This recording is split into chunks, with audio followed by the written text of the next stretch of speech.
Greenland. What is your vision for the potential annexation of Greenland and getting them potentially to Well, I think it'll happen, and I'm just thinking, I didn't give it much thought before, but I'm sitting with a man that could be very instrumental. You know, Mark, we need that for international security, not just security, international. We have a lot of our favorite players, you know, cruising around the coast, and we have to be careful. And we'll be talking to you. It's a very appropriate, really a very appropriate question. There's Thank an issue you in the very high much. north, so the Arctic. So what you did, so when it comes to Greenland, yes or not joining the US, I would leave that outside for me, this discussion, because I don't want to drag NATO in that. But when it comes to the high north and the Arctic, you are totally right. The Chinese are now using these routes. We know that the Russians are rearming. We know we have a lack of icebreakers.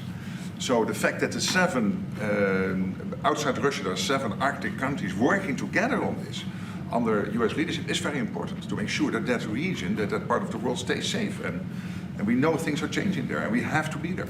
Well, we just had an election there the other day. Do you see a referendum, a plebiscite, where the people of Greenland would be in a position to decide if they want to become part of the United States? Yeah, it was a good election for us, as you know.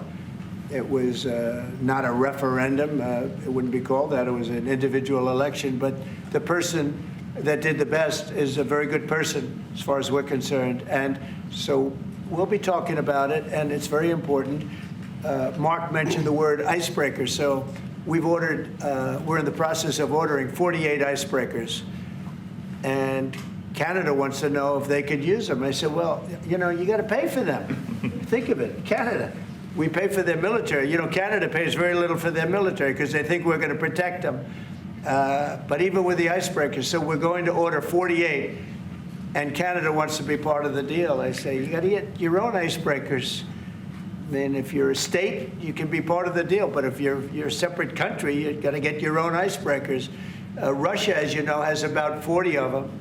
And we have one big icebreaker, but that whole area is becoming very important. And for a lot of reasons, the routes are, you know, very direct to Asia, to Russia, and you have ships all over the place, and we have to have protection. So we're going to have to make a deal on that.